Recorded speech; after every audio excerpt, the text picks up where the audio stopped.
Praise God. Good morning sa Panginoon at good morning sa inyo mga kapatid. Bilang pasimulan ng kanyang pagbabahagi ay magsiyo ko tayo at magpakumbaba sa Diyos, humingi ng gabay. Lord God, hallelujah Lord God. Muli o dakila naming Ama, muli kaming nagsusumama sa iyo o Lord God. Wala po kaming alam o Lord God kung tungkol sa aming mga kaligtasan. Wala po kaming alam tungkol sa aming mga kung paano kaming makarating sa iyong kaharian. Pero Panginoong Diyos, sa munting kawan na ito, pinagkaloob mo ang makaunawa, O Lord God. Pinagkatiwala mo ang iyong mga banal na salita sa bawat isa sa amin. Muli kaming lumalapit sa oras na ito, Ama, upang muli kang mangusap, O Lord God. Pagbuksan mo kami ng mga banal mong salita. Buksan mo ang mga puso namin, O Lord God. Ang matitigas na puso ay palitan mo ng pusong laman na mapagpakumbaba, O Lord God, na handang tumanggap, O Lord God, sa pangungusap mo sa mga darating na oras. O Lord God, ibaba mo ang iyong abang lingkod sa harap na ito at ikaw nawa ang maitaas, ikaw ang makita ng bawat isa, O Lord God, na ikaw ang patuloy naming sasambahin, O Ama. Maraming salamat, O dakilang Diyos, at patuloy naming ipinapaubaya sa iyo. Ang dilang ito po, Panginoong Diyos, ay walang alam. Katulad nga ng sinabi ni Isaiah, O Lord God, napakarumi. Pero ikaw, O Ama, ang maglilinis at ang mga banal mong salita ang dadaloy lamang, O Lord God. Sarhan mo ang kaisipan, ang puso at mga mata sa mga mali, O Lord God, at buksan mo sa mga sakdal mong kalooban ng mga pangungusap, O Lord God. Maraming salamat, O Ama. Patuloy kang mangusap at patuloy naming hinihiling ang protection mo sa bawat isa sa amin, O Lord God, maging sa lugar na ito. Hindi po namin alam kung ano ang nasa labas, pero ikaw, Ama, pinapabayan namin sa iyong pag-iingat sa bawat isa, Lord God. Thank you, Ama. Maraming salamat po at magpapatuloy po kami. Pinapabayan namin sa iyong lahat. Ito po aming mga samot dalangin sa iyo sa pangalan ng iyong bugtong na anak, ang aming Panginoong Jesus. Amen. Praise God. At buklatin natin ang ating mga Bible, mga kapatid, sa isang napakaikling verse. Sa Book of John chapter 12. Verse 32.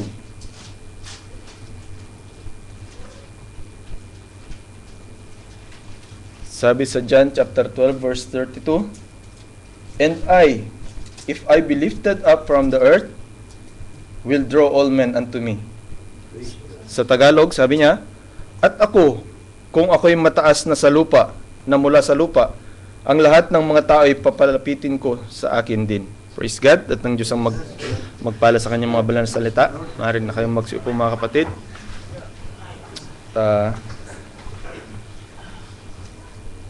Nakakagalak makinig sa mga patutuo.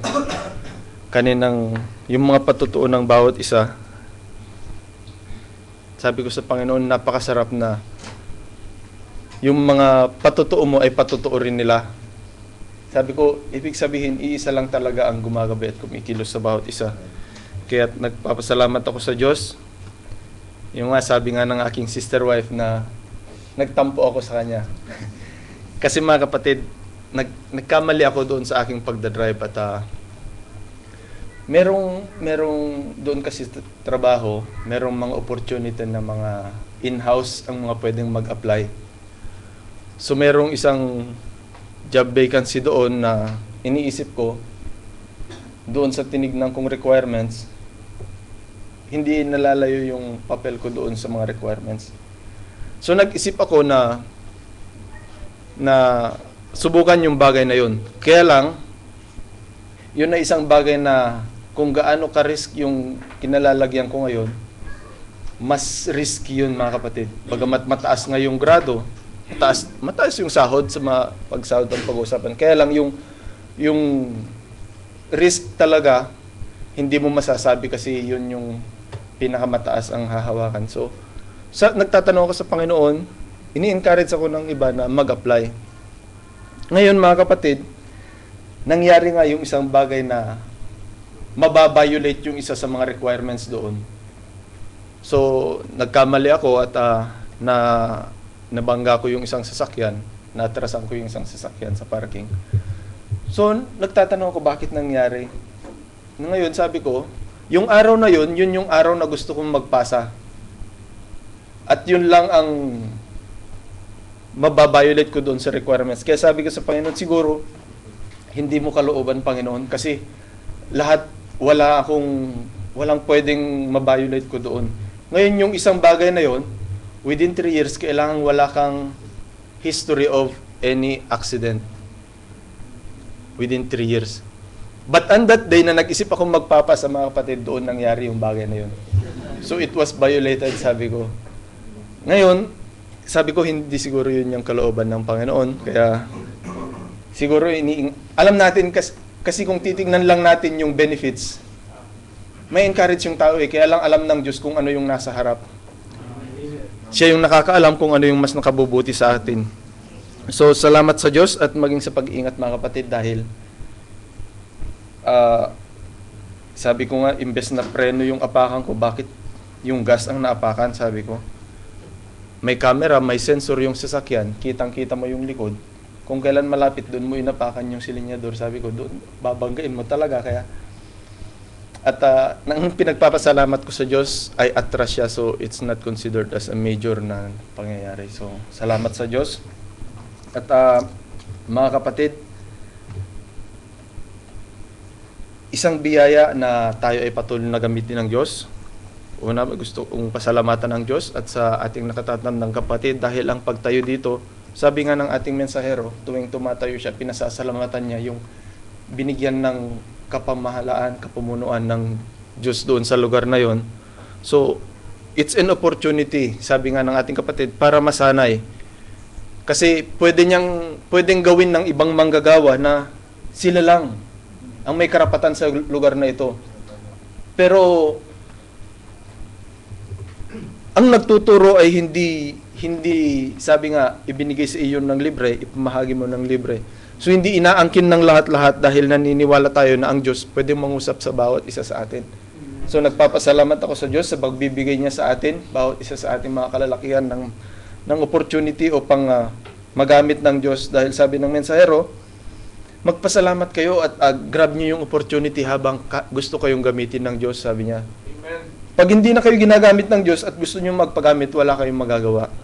Unless God wants to use you, isubmit niyo yung sarili niyo, sabi niya. So, yung binasa natin, mga kapatid, sabi niya, at ako, kung ako'y mataas na mula sa lupa, ang lahat ng mga tao papalapitin ko sa akin. Nung time na ang Panginoong Yesus ay nandirito, limitado ang pupwedeng makalapit sa Kanya. Concentrated lang sa Jerusalem ang pangangaral ng Panginoong Yesus. Sinabihan pa nga niya ang Kanyang mga alagad na huwag kayong pupunta sa daan ng mga hentil, kundi sa mga nangaligaw na tupan Israel. So concentrated lang doon. Pero nung umangat ang Panginoong Yesus, nung nabubo ang Kanyang dugo sa krus ng Kalbaryo, yung dugo na yun, pumatak sa bawat isa sa atin. At ang tabing ng templo, na kung saan dati hindi pwedeng pumasok ang bawat isa, kundi ang high priest lang, walang pwedeng pumasok na walang worthy na makinig sa ebanghelyo ng Diyos, kundi ang Israel lang. Nung nahapak yung tabing na yon, lahat tayo nagkaroon ng access. Amen. Ang bawat mananampalataya ngayon, kailangan pumasok doon upang ma-meet niya ang Diyos. Hindi na ngayon nakikipag-meet ang Diyos doon sa labas, kundi nandun siya sa loob, na kung paanong namulaklak yung tungkod ni Aaron, kung paanong nanatili yung mana, kung paanong naghahandog ang mga high priest doon. Banal yung lugar na yon, na kung saan doon bawal ang bawat isa doon. Pero nung nahapak yung tabing, nabigyan tayo ng opportunity o yung kakayahan na pumasok sa tabing na yon, sa loob ng pinaghahainan na yon. So, maraming tao ang nag-iisip na bawal pumasok. Tingnan nyo kung paanong nangyayari ang mga ganitong bagay, mga kapatid. Alam natin kung paanong trinitreat ang mga manggagawa sa ibang mga gawain.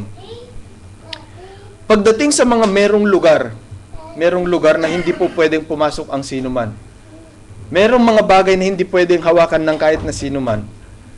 Yung mga iinuman nila, mga isusubo nila, kuminsan sila lang ang pwedeng humawak. Pero ang binigay ng Diyos sa atin, lahat pwedeng humawak ngayon. Pwedeng humawak sa Kanyang banal na salita. Hindi na ito exclusive sa kung sino-sino lang. So, i-grab natin yung opportunity kasi sabi niya, pag umangat siya, palalapitin niya ang lahat ng tao sa Kanya. Hindi niya sinabing itataboy niya. Nung nangangaral siya, hindi siya ang nagtataboy. Pero sabi ng banal na salita, siya ay naging batong katitisuran. Bakit naging katitisuran siya? Ang mga tao, merong kanya-kanyang mga hawak ng mga doktrina. Merong kanya-kanyang hawak na tradisyon. Ngayon, ang salita ng Diyos, hindi ito humihimas sa mga doktrina at mga tradisyon ng tao. Ito ay binabasag niya yung tradisyon. Binabasag niya yung mga paggugrupo-grupo ng mga tao. Ito ay bato, katulad ng isang batong pumukol doon sa estatwa na kung saan nakita ni Nebuchadnezzar sa kanyang panaginip. Ito yung bato na yun. Ang bato, ito ay ang Panginoong Jesucristo. So siya ngayon ang babasag sa bawat division ng bawat isa. Kailangan lang ang tao makita niya kung ano ang purpose, kung bakit binabasag ang mga bagay sa ating mga sarili. Kaya lang, siya ay naging katitisuran nga dahil sa kanyang mga pangungusap. Maliban na kainin niyo ang aking laman at inumin ng aking dugo, wala kayong buhay na walang hanggan, sabi niya sa kanyang mga banal na salita. Hindi nila kayang i-digest yung mga pangungusap na yon. Napakataas na pangungusap. Pero merong mga pinagkalooban. Ang Diyos, hindi siya nangungusap ng isang mataas na bagay na hindi po pwedeng maabot ng kanyang mga pinili. Merong mga pinagkalooban na bagamat hindi pa ganun kalinaw sa kanila, sabi nila, saan kami pupunta, Panginoon? Nasa iyong mga salita ng buhay na walang hanggan, sabi ni Peter. Kailangan lang ang tao maniwala, magkaroon ng paniniwala sa salita ng Diyos. Merong isang example, ang ating kapatid, sabi niya, merong isang mangangaral, tagapagturo, preacher.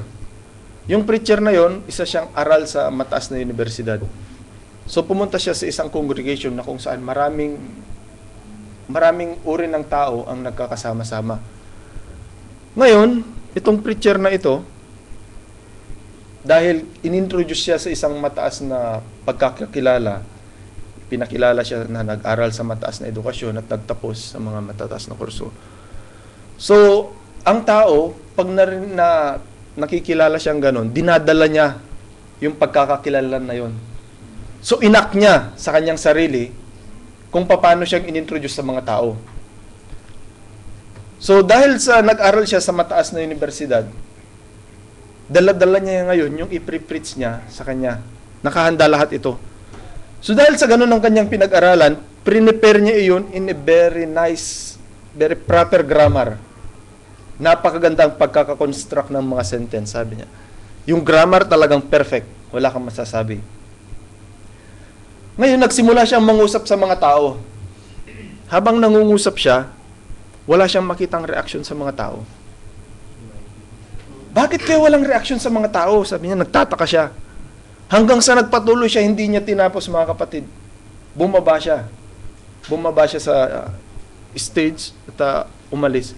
Sabi, merong isang nagsabi daw, sabi niya, sana, sabi, kung paano siyang bumaba, ganoon siya umakyat kanina, sabi niya. Dahil nung bumaba siya, nanlulumo siya, hiyang-hiya siya, parang wala siyang alam. Kaya sabi, nawa, ganoon siya umakyat kanina, kung paano siyang bumaba, ganoon siya umakyat, para pagbaba niya, kung paano siyang umakyat, ganoon naman siya bababa, sabi. Dahil ang pangungusap niya, hindi maintindihan ng mga tao. Paano ngayon mangungusap yung tao na yon sa mga matataas na mga pangungusap o mga grammar kung hindi naman naiintindihan ng mga nakikinig? Halimbawa, ang nakikinig, mga magsasaka, mga fisherman, tax collector. Hindi nila kayang abutin yung level ng pangungusap ng mga doktor, mga engineer, ng mga matataas ang pinag-aralan. So, kailangan siyang bumaba. Ang Panginoong Hesus, inabot niya yung pinakamababa. Pumunta siya sa pinakamababa upang sa ganon, magmula sa mababa, maaabot siya kahit malalaman kahit nung pinakamataas, maintindihan siya. Hindi siya mahirap abutin. Ang problema nga lang, mga kapatid, sa pagpapakababa ng Panginoong Hesus, hindi nila ngayon matanggap na ganon kababa ang panggagalingan ng anak ng Diyos. Yung hinihintay nilang Messiah. Napakataas naman ang expectation nila. So, laging taliwas yung kaisipan ng tao doon sa plano ng Diyos, sakdal na kalooban ng Diyos. Praise God. Ang mga tao, merong kanya-kanyang pamamaraan ng paglapit sa Diyos.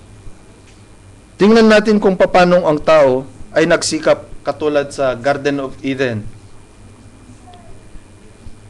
Nung bumagsak ang tao, gumawa si Adan ng pamamaraan kung paano siyang makabalik sa Diyos.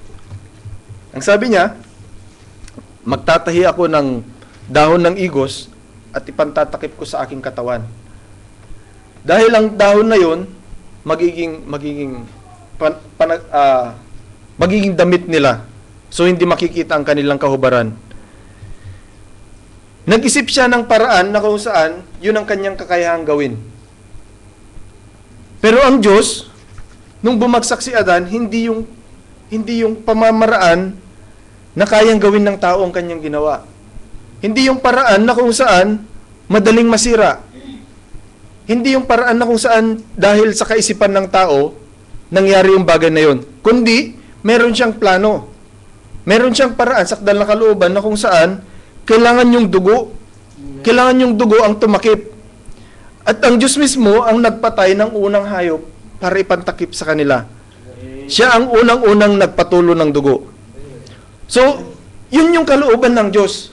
Pero si Adan, meron siyang sariling pamamaraan, which is contrary doon sa kalooban ng Diyos.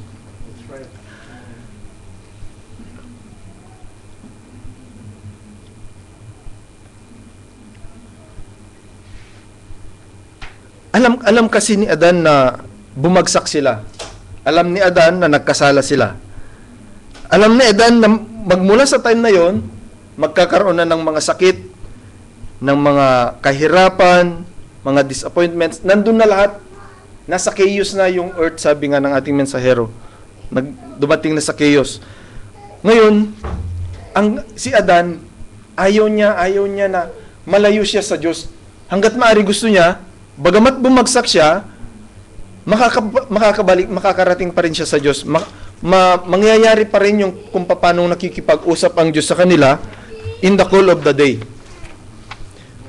Ngayon, meron din namang isa pang tao na ganun ang kanyang naging kaisipan. Kilala nyo si Nimrod. Si Nimrod, siya yung unamuno doon sa mga tao na magtatayo ng Torre ng Babel. Ang kaisipan ni Nimrod after that flood, gusto nilang marating yung langit. Gusto nilang makita ang Diyos. So, merong unity. Merong iisang language ang tao. So, madali nilang mako-communicate ang bawat isa, hindi mahihirapan, hindi katulad dito. Sa atin, sa time na to, pag may utusan kang ibang lahi, kung gusto mong sundin ka o maintindihan ka, magbarok ka. Pag inayos mo ang pangungusap mo, hindi kayo magkakaintindihan. Kung minsan nga sa bukid noon, mga kapatid, ilang buwan ang ginagawa ko yun, baka halos taon. Mag-uutos ka ng isang bagay, kung papakuha ka ng isang gamit, kailangan i-drawing mo siya. So, kailangan marunong kang mag-drawing at kung hindi ka man marunong, dapat maintindihan nung kausap mo kung ano yung dinodrawing mo. So, ganun kahirap kung hindi magkakaintindihan yung tao. Pero sa time ni Nimrod, nahikayat niya yung mga tao. Gaano karami yung tao na nagtayo doon sa Torre ng Babel. Nahikayat niya yung mga tao at nasimulan nila hanggang sa pataas ng pataas. Ang kaisipan nila, pupuntahan nila yung Diyos. Gusto nilang makita yung Diyos. Marating yung langit, yung kaharian ng Diyos. Ngayon, sabi nga ng ating kapatid, siguro tinatawanan sila ng Diyos nung nakikita silang ganun ang ginagawa. Kasi, meron silang unity na kung saan gusto nilang abutin yung Diyos. Kaya lang, mga kapatid, pag ganun ang nangyari, sabi ng ating propeta, hindi po pwedeng mamanhik-manaog yung isang taong gumagawa ng masama sa lupa, at pag nakagawa siya ng masama sa lupa, aakyat siya sa langit. Gamit yung torre na yon, sabi niya. Hindi ganun yung kaisipan ng Diyos. Hindi niya hahayaan na yung masama, bababa ulit, ay yung mabuti, bababa ulit sa lupa, gagawa ng masama, tas aakyat na naman sa lupa, o aakyat sa langit, upang muling magsasabing magpapakabuti siya, sabi niya. Hindi ganon. You cannot serve God and mammon, sabi ng ating kapatid. So, Kailangan, kung sa langit ka nakatalaga, sa langit ka. Kung ikaw ay hindi nakatalaga sa kaligtasan, ikaw ay pinili mo yung kapahamakan, doon ka mapupunta. Dalawang side lang. Katulad ng na-example kanina, yung mga tao ngayon, in the future, pasama ng pasama. Sa time ni Adan, pataas ng pataas yung ratings ng kasamaan. Pero yung kabutihan, ganun din naman, mga kapatid. Hindi naman yung kabutihan babagsak pagdating sa mga pinili. Sabi ng Revelation, ang masama ay magpapakasama at ang mabuti ay magpapakabuti. Sumasabay siya, mga kapatid. Makikita lang dapat natin kung kanino tayo sumasabay. Kung saan ba tayo sumasabay, kung sa mabuti ba o sa masama tayo sumasabay. Sabi ng kapatid, knowing that sin again would make God to do the same thing, he tried to achieve something to make the tower, sabi niya kay Nimrod. That men could run up in heaven if it got bad here on earth and live in heaven and then come back down in earth and sin and go back up in heaven again. So kailangan, ang sinabi ng Diyos, hindi ka po pwedeng pumasok sa kaharian ng langit maliban na ikaw ay panganak na muli. So hindi ito yung paraan na hindi mo aakyatin yung langit, gagawa ka ng tore upang marating mo lang yung kaharian ng Diyos. Ang nangyayari, we have to abstain sin, sabi niya. We don't need to build a tower to go and meet God. What we have to do is to abstain from sin, and getting away from it. For it's a poison. Sabi niya, ito ang pumapatay sa atin. Yung kasamaan, yung kasalanan ang pumapatay sa akin. Nimrod, with his great mastermind, he tried to achieve this. And if you'll notice, it's always been, since man was created, that if you run the genealogy of Cain, sabi niya, Cain's children, they become scientists, mighty men, workers in the earth with metal and wood and so forth. They were smart and intellectual side. So dito nagsimula yung karunungan ng tao kung paano mag-develop ng mga bagay. Yung civilization, sabi nga, sa lahi ni Cain. But doon sa lahi ni Seth, sabi niya, Seth's children were peasants, shepherds, and humble. So, it's in the opposite side. Yung isa, civilization. Yung isa, napunta siya sa sheep herders and humble, sabi niya. So, ang pagkakaiba lang, mga kapatid, kailangan lang alam gamitin ng tao yung mga technology, katulad ng nabanggit ng exhorter kanina. Kung saan mo ginagamit yung technology na hawak-hawak mo ngayon, kailangan ito ay magamit sa mabuti at hindi doon sa masama.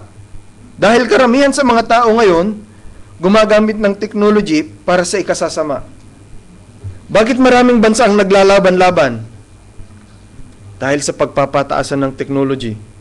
Palakasan ng magagawang mga bomba, pagalingan sa paggawa ng mga technology ng mga eroplano, mga fighter, mga gamit sa giyera, yun ang kanilang dinedevelop. Ang tao nagde-develop ng mga bagay na nakasisira sa kanya. Pero ang Diyos, dinedevelop naman niya yung mga hinirang niya, hinuhubog niya sa kanyang banal na salita upang sa ganon, sa pagsugo niya sa kanyang bugtong na anak, maging karapat dapat sakdal at banal na ang bawat isa na sasalubong sa alapaap. Hindi tayo hinahanda ng Diyos para makipaglaban. Inihahanda tayo ng Diyos para makaiwas sa kapahamakan. Sino sa atin ang nagpadala sa ating mga asawa na pumunta sa giyera? Sino sa mga hari ang magpapadala ng kanyang asawa para makipaglaban? Ang laging ginagawa ng hari, pinoprotekta niya unang-una yung kanyang reyna. Hindi niya ito ihaharap sa laban. Hanggat maaari, kung kausap pa nga niya yung mga kalaban niya, hindi nakikita yung reyna. Ganun ang Diyos, iniingatan ng Diyos ang kanyang asawa, samantalang ang kalaban naghahanda para sa giyera.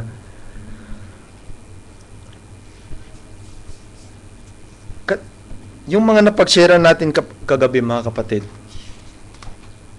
ito ay mga bagay na mangyayari sa hinaharap. yung nababanggit sa millennium. Pagdating ng millennium, napakagandang tingnan. Pero sa panahon na kinalalagyan natin, yung pagitan ng panahon na kinalalagyan natin at ng millennium, hindi mabuting bagay ang mararanasan doon.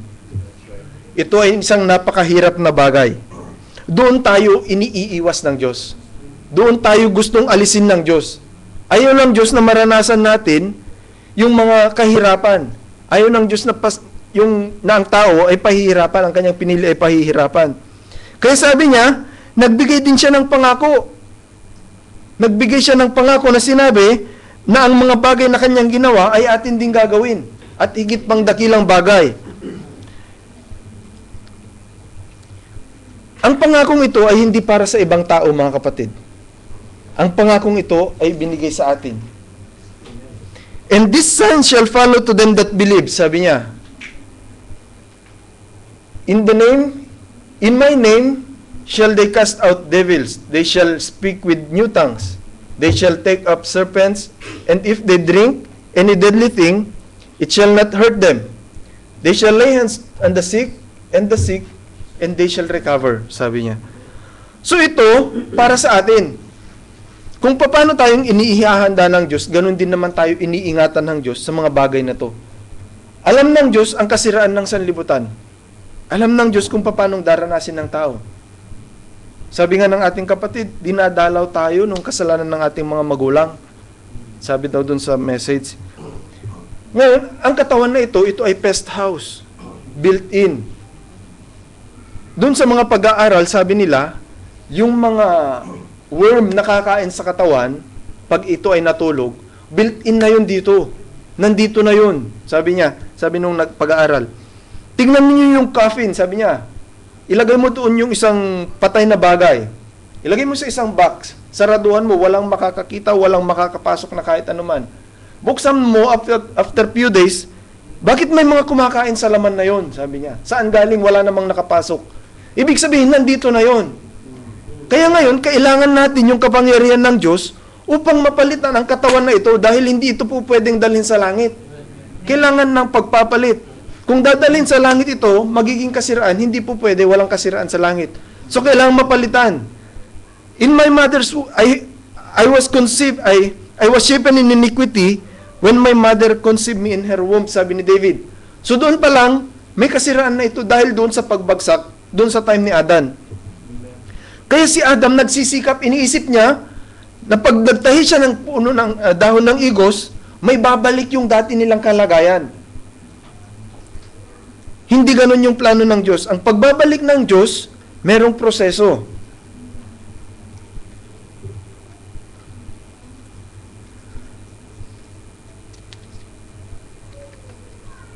Ngayon mga kapatid,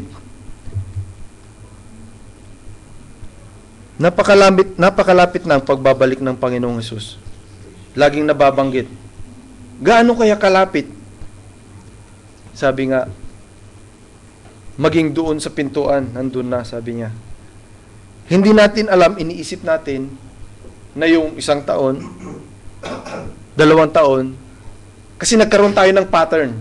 May nabanggit ang ating mensahero na hindi niya sinabing absolute, pero maari na ito ay shortest church age. Ephesians is 114 years, if I'm not mistaken. So, Laodicea will be the shortest church age. Ngayon, doon sa pag-aaral, merong mga pattern na maaring hanggang dito sa taon na ito. So, ang pinili, hindi mo iisipin na i-eksakto mo sa taon na yon. Hindi mo iisipin na 2016, 2017, kung 2017 yung, halimbawa 2018, let's say 2018, yung Ephesia, pinakamahaba ay hangganan. So, maaring 2017 magkakaroon ng pag-agaw, okay? 2015 pa lang naman. May 2 taon pa. Magsisikap na lang ako pagdating ng 2017. Pero sabi ng Panginoon, darating siya na katulad ng isang magnanakaw. That's right. Bakit kailangan niya tayong nakawin? Nakulong tayo mga kapatid, nakulong tayo dito sa sanlibutan na pag-aaharin ng dyablo. Ito yung naging kaharian ni Satanas. Hindi pa ito yung kaharian ng Diyos na literal. Magkakaroon siya ng pag-aari, hindi sa panahon na ito. So, kailangan niya tayong nakawin. Nagkaroon ng silence in heaven upang sa ganon, magkaroon siya ng chance para alisin tayo. Ngayon, kung hindi niya tayo nanakawin, hindi magiging silence hindi magkakaroon ng silence sa heaven. I-declare niya, verbal yung mga bagay na ito. Pero hindi ganon, mga kapatid. Ang kanya lamang ang kanyang kukunin. Ngayon, tignan natin yung mga sarili natin. Ako ba ay kanya? Kasama ba ako sa kanya? Meron dapat palatandaan kung paanong ikaw ay magiging kanya. Hindi naman po pwedeng sabihin na makikipagmiyembro ka lang, magiging kanya ka na. Makikisama ka lang sa mga kapatiran, magiging kanya ka na. Hindi ganon. Sabi niya, ang lahat ng inilagay ng Ama sa kanyang palad, wala siyang sa kanyang kamay, wala siyang iwinala. So ang Ama ang nagdadala sa Panginoong Hesus. Sino ang dinadala ng Panginoong Hesus? Sino ang dinadala sa Panginoong Hesus? Dinadala doon ang kanyang asawa. Ang asawa ang binigay sa kanya ang mga nakasulat sa aklat ng buhay ng kordero. Hindi magbibigay ang Diyos ng mga mamamatay tao. Hindi magbibigay ang Diyos ng mga sinungaling. Kaya dineclare ni Jesus Christ sa mga tao, "Ye are of your father the devil," sabi niya doon sa mga kausap niya. Bakit? Hindi sila pinili ng Diyos. Alam niya kung sino yung pinili ng Diyos. Nung sinabi niya, "Ye are of your father the devil," tama yung sinabi niya, totoo yung sinabi niya, at kilala niya yung sinabihan niya. Ngayon, ang mga tao kung minsan desperado. Sasabihin nila, ang lahat ng tao ay anak ng Diyos. Pero sabi ni Jesus Christ, merong anak ang dyablo at merong anak ang Diyos. Sabi ng banal na kasulatan. Makikita natin kung sino ngayon yung anak ng Diyos at kung sino yung anak ng tao. Kung sino yung sumusunod sa kalooban ng Diyos, yun ang anak ng Diyos. At kung sino yung walang aral ni Kristo, hindi pinananahanan ng Ama at ng Anak, sabi niya. So malinaw mga kapatid, na ang mga pinili ng Diyos ay ibinigay na ng Ama sa kanyang anak. Hawak-hawak na niya. Ang kailangan lang natin gawin mga kapatid, dahil ready na yung kukuha sa atin. Ready na yung inihanda na ng Panginoong Hesus yung kalalagyan sa atin. In my Father's house are many mansions, sabi nga nung binasa ng exhorter kanina. I will go and prepare a place for you. At kung nakahanda na siya, kukunin na niya tayo. Kaya lang ang mahirap mga kapatid, yung kukunin niya, yun ang hindi naghahanda.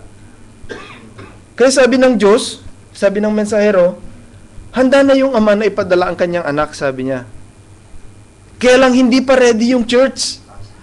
Nagkaroon ng delay. Sabi, the rapture is past due. Nagkaroon ng extension.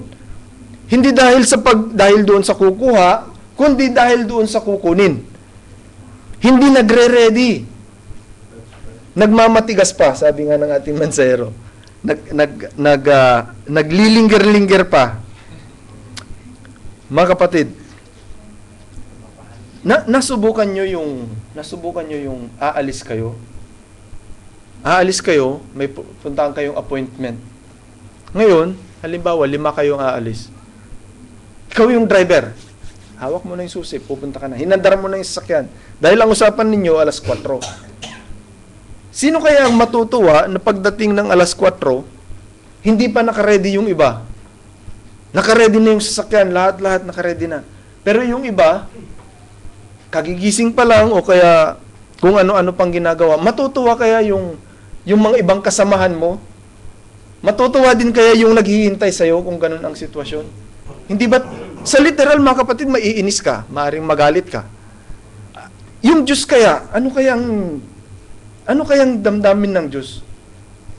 Kung ang tao, imbes na nagre-ready, namamasyal pa, naglilinger-linger pa.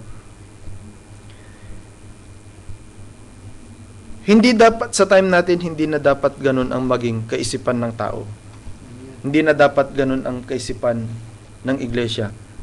Dahil sa time natin, praise God. sa time natin, ito yung time na kung saan ang iglesia ay inanoint na ng Diyos. Inanoint niya, ibinuhos niya ang kanyang banal na espiritu. Na kung saan ito ay magtuturo at magpaalaala sa lahat ng kanyang sinabi. Ngayon, ang problema naman, nandito yung pangako, hindi naman binibigyan ng chance. Ang dinidiktahan yung banal na espiritu, hindi yung banal na espiritu ngayon ang nagdidikta sa atin. Maaring naging baliktad, bakit hindi makakilos? Bagamat nandun yung authority na gamitin yung power. Balikan natin yung power na napag-uusapan kagabi. Yung hinihintay ng 120 souls doon sa upper room na power. Tarry ye into the city of Jerusalem, sabi ng Jesus Christ, until you are endued by that power from high. So yung power na yun darating sa atin. Wala akong power. Wala tayong power. But God gave us the authority to use that power that He sent to us. By ourselves, wala tayong sariling power. Pero binigyan tayo ng Diyos. Binigyan niya tayo ng kanyang banal na espiritu na kung saan ito ay magiging pakikilusin natin sa pamamagitan ng authority because of the faith na meron tayo, doon kikilos ang kanyang banal na espiritu. Katulad ng isang pulis, mga kapatid, laging nai-example yung isang pulis. Ang isang pulis, wala itong kakayahan na magpahinto ng sasakyan. Subukan mong alisin yung uniforme ng pulis, palakarin mo dyan sa daan. Kahit na anong gawin ng tao na yon, kahit na siya pa yung pinakamataas na opisyal ng pulis, kahit na anong gawin niya doon sa mga tao, pagsisinyasan niya o pituhan niya, hindi siya susundin. Pero pag sinuot niya yung kanyang uniforme, sinabit niya yung kanyang tsapa, yun ang nagbibigay ng authority sa kanya ngayon na gawin yung mga gusto niyang gawin para ipatupad yung batas. Kahit na gaano kabilis yung sasakyan na paparating, sabi ng ating kapatid, kahit gaano kabilis, pag tinaas niya yung kanyang kamay at pumito siya, sinabi niyang stop, hihinto yan, magi-stop yan. Siya ba sa kanyang sarili nagpahinto doon sa sasakyan? Sabi niya, hindi. Dahil doon sa authority na binigay sa kanya. Yung authority na yon, back up ng batas ng kanyang kinalalagyang lugar. Yung mga pulis dito, yung authority nila, back up sila ng batas dito. Batas ng Qatar. So, kailangan, ganapin naman nila yung pagiging pulis nila ayon sa batas ng Qatar. Susundin sila ng tao. Hindi dahil doon sa meron silang power o meron silang magic. Hindi. Kundi dahil sa authority na binigay sa kanila ng batas ng Qatar. Kahit na magsuot naman sila ng uniforme, kung hindi sila binigyan ng authority ng Qatar, ng pulis, wala silang kakayahan, wala silang karapatan na gamitin ito. Ganito ang nangyayari sa mga iglesia, mga kapatid. Pinipilit nilang magsuot ng may authority, kaya lang hindi po pwede sa kanila.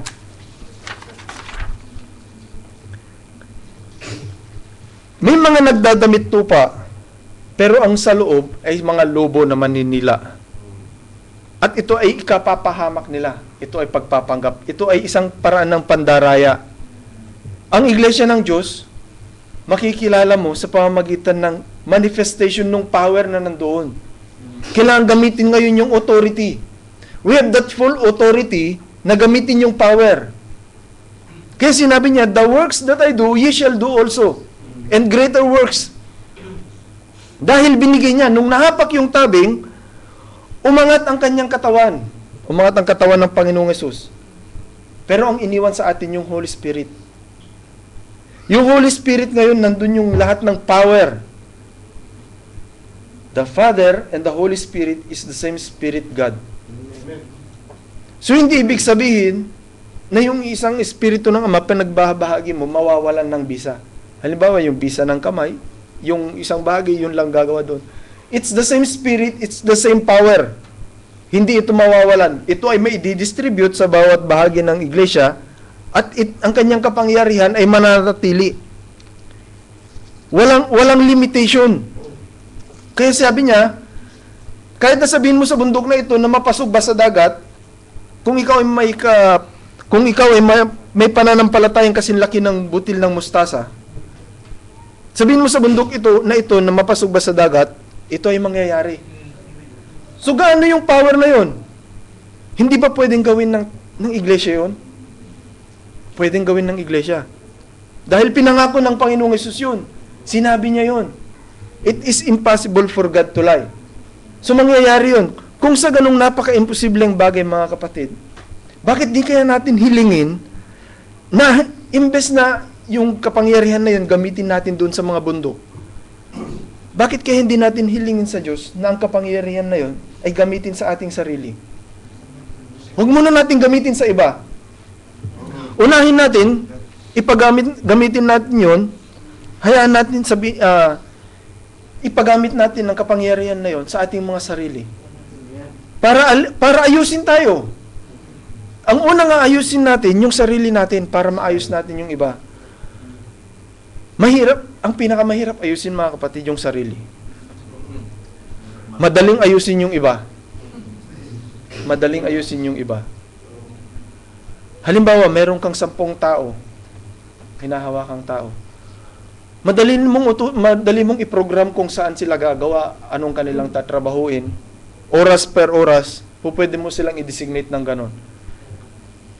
Subukan mong gawin sa sarili yun. 6:00, pagdating ko sa bahay, magpapahinga ako. 30 minutes. After 30 minutes, magbabasa ako. O kaya, magpe-Facebook ako.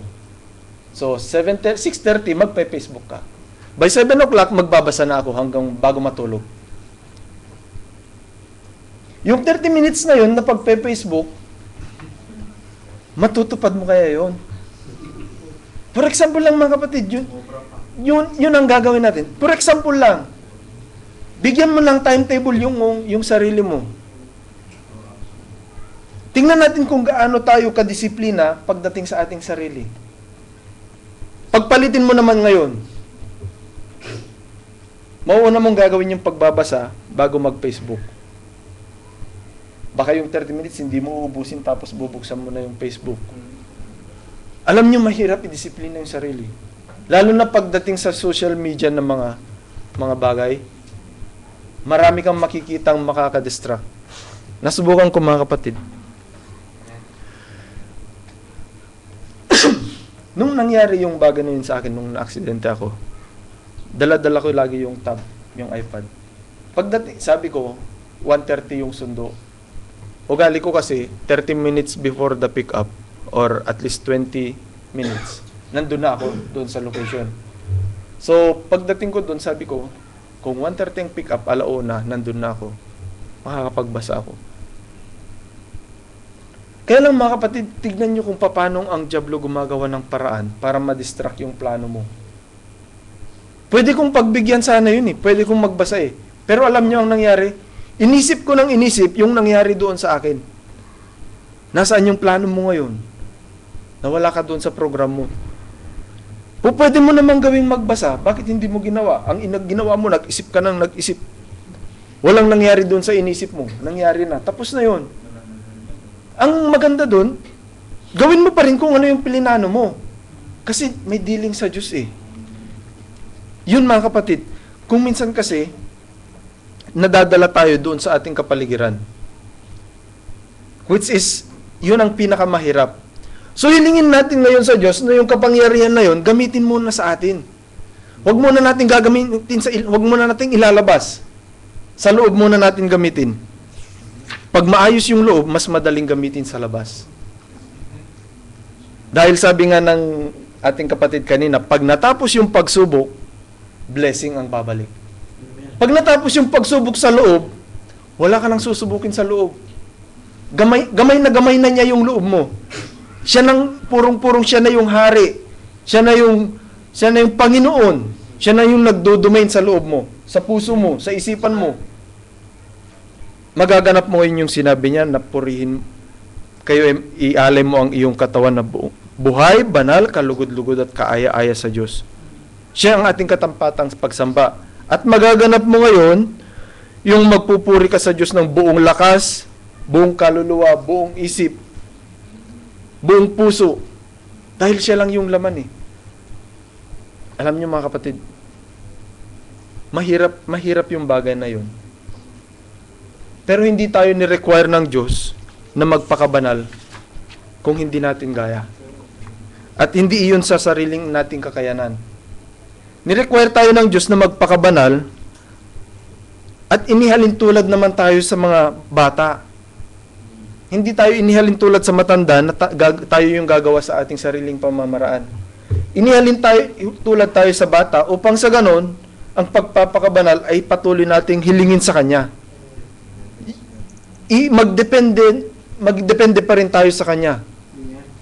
Kahit inihalin tulad tayo sa bata.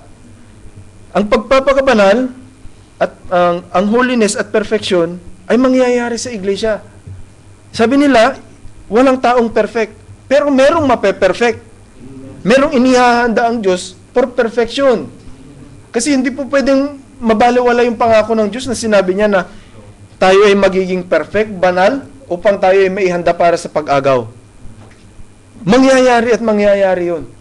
Kailangan lang natin isubmit yung sarili natin. Full submission ang hinihingi ng Diyos sa atin. Tignan nyo si Noah. Noah, a man of God, had faith and God gave him an ensign, sabi niya.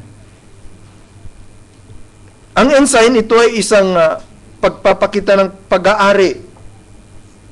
Kung mga parang sa dictionary, sabi sa dictionary mga kapatid, a badge of office, rank or power, sabi niya. A flag that is flown as the symbol of nationality and that may also be flown with distinctive badge added to its design. So ito ay nagpapakita ng pag-aari o isang sa English ownership, dominion. Si Noah, sabi ng mensahero, God gave him an ensign. An ensign which is the ark, sabi niya. And Noah built a way by faith because it was commandment of God to build this ark for the saving of whosoever would enter into it. Now, as Noah went along building the ark, he knew that he was completing an ensign. Ito ay isang tanda, ito ay isang nagpapakita ng isang bagay na pag-aari. Anything that God says to do, hold on to it because it's right, sabi niya. Lahat ng sinabi ng Diyos kay Noah ay kanyang sinunod. Yung sukat, yung bawat partition ng ark, sinunod ni Noah. No matter how many scoffers laughed and made fun of Noah, knew he had, thus saith the Lord, sabi niya. Tiyak ni Noah kung sino yung nangusap sa kanya. Alam ni Noah na yung nangusap sa kanya ay ang Diyos. At sigurado siya na tutuparin ng Diyos yung kanyang pinangako. Sabi ng Diyos, magkakaroon ng pagbaha. Gumawa ka ng arka.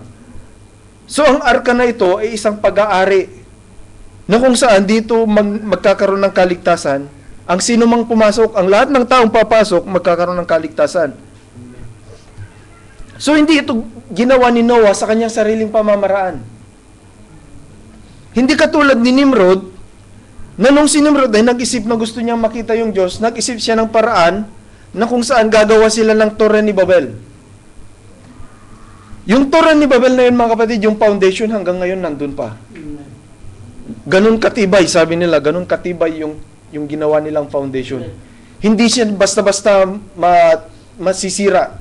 Talagang yung civil nila noon, yung intellect ng civil nila noon, sabi, napakataas.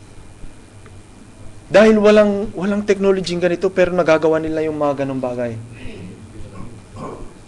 Sabi ng Daniel, knowledge shall increase, sabi niya dito sa time natin. So yung increasing ng knowledge nakikita natin. At nangyayari, mga kapatid. Kaya yung mga tao, kung nung time ni Nimrod ay nag-isip siya ng paraan kung paano makarating sa Diyos, ang mga tao ngayon, ang daming iniisip na paraan para makarating sa Diyos. Nagtayo ng kanya-kanyang mga organisasyon. Nagtayo ng kanya-kanyang mga denominasyon. Tingnan nyo kung paano dinaya ng mga tao, ang mga kanilang kapatao. Yung ginawa ni, doon sa Cebu ba yun, yung kay Kibuloy? Yung ginawa niyang, ay Davao? Yung ginawa niyang parang Paradise of Eden? Ginaya niya yung setup. Kasi ang pangangaral niya, ibabalik ng ire-restore ng Diyos. So, ang nangyari sa kanya, ginaya niya. Iyon ay pamamaraan ng pandaraya sa mga tao. Ang hindi alam ng tao, hindi ganun yung hinahanda ng Diyos para sa atin. Ang hinanda niya ay po pwedeng masira sa mga darating na araw. Kailangan ng maintenance yun. Mga kapatid, pag naglagay ka ng isang loan area, sabihin natin 1 hectare loan area, gaano karaming tubig ang ikukonsume mo para diligan yan? Loan pa lang yun. Magtatanim ka ng mga ibang puno, halaman. Yung maintenance nun, saan nanggagaling? Nung ginawa ng Diyos yung Garden of Eden, hindi man nag-ano si Adan ng mga sprinkler. Walang sprinkler si Adan. Hindi nagpakahirap si Adan sa pag-aalaga ng mga hayop. Hindi si Adan ang pinahirapan ng Diyos. Si Adan, pinamunuan niya yung Garden of Eden. Ang nangyayari ngayon, yung mga tao ang nag-aalaga para mapanatili ng maganda yung sinasabi nilang Eden nila doon. Ang inihahanda ng Diyos para sa atin, walang kasiraan. Ang sabi niya, yung daan na dadaanan natin, it's a streets of gold, sabi niya. At ang mga hayop doon, hindi naninira. Ang mga bunga doon, i-enjoy natin. Hindi mo kailangan mag-alaga ng mga prutas na iingatan mo na baka kainin ng uod. Doon wala na. Pero ang ginagawa dito, ginagaya nila. Nababasa nila ang Bible, ginagaya nila. They want to pervert it. Gusto nilang ipakita sa tao na yun yung plano ng Diyos. Yun yung ginagawa ng Diyos, inihahanda ng Diyos para sa kanila. Pero hindi yun. Merong spiritual at merong literal na mangyayari sa Bible. Ngayon, yung literal na Garden of Eden, nangyari yun. Tapos na yun, mga kapatid. The condition, yun ang i-restore ng Diyos pagdating ng millennium. Pero yung the exact Garden of Eden, hindi yun ang i-restore niya. It's the condition doon sa nakatira. Kaya sabi niya, yung mga leon, makikipaglaro sa mga bata, yung mga sawa, yung mga ahas. At ang mga leon kakain ng mga damo. I-restore niya yung condition ng Garden of Eden sa time ng millennium. Ngayon, ginagamit nila ito para pandaya sa mga tao. Ipapakita nila na ni-restore ng Diyos yung Garden of Eden sa kanila. Ang hindi nila alam, mga kapatid, dinadaya sila ng mga nagsasabing nagtuturo. Ang Diyos hindi niya, sabi ng banal na kasulatan, sabi ni David, ako'y naging matanda at naging bata. Ako'y naging bata at naging matanda at wala akong nakitang nagpalimos na anak ng Diyos, sabi niya. Napaka kabaliktaran, mga kapatid. Hindi natin minamaliit yung mga kapatid natin o mga iba nating mga kapatiran na medyo mababa ang kanilang mga kinikita. Pero hindi sa ganun na hanggang sa magpapalimos ka, hanggang sa kunin ka ng Panginoong, nagpapalimos ka pa rin. Hindi ganun ang pangako ng Diyos eh. I will never leave you, nor forsake you till the end of the world, sabi niya. Kung tayo ay susunod sa Kanya at pupunan ng aking Diyos, confident si Paul na nagsabi. Sino kayong nagsabi kay Paul na kailang banggitin mo yung ganito sa inyong mga sulat? Sabi niya. At pupunan ng aking Diyos ang ating mga pangangailangan. But seek ye first the kingdom of God, and all these things shall be added unto you. So, hindi ikaw ang magpapakahirap para pagandahin mo yung sinasabi mong kaharian ng Diyos. Siya mismo ang naghahanda. Hindi tayo ang naghahanda. Ang ihanda natin, ang nire-require na ihanda natin, ay ang ating mga sarili. Naialay natin ang ating mga sarili na buhay, banal, kalugod-lugod at kaaya-aya na siyang katampatan nating pagsamba sa Diyos. Yun ang nire-require ng Diyos sa atin. Para makapasok tayo sa perfection. Sa perfection na yon, ang church lang ang maaaring makapasok sa perfection, mga kapatid. There are 5 wise and 5 foolish. They are all the same virgins. Pare-parehas silang virgins. Namumuhay sila ng malinis.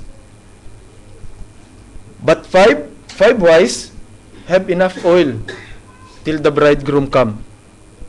But this foolish lack of oil. Ang pagpapahayag ng Diyos sa ating kapanahonan ay patuloy. Patuloy na nangungusap.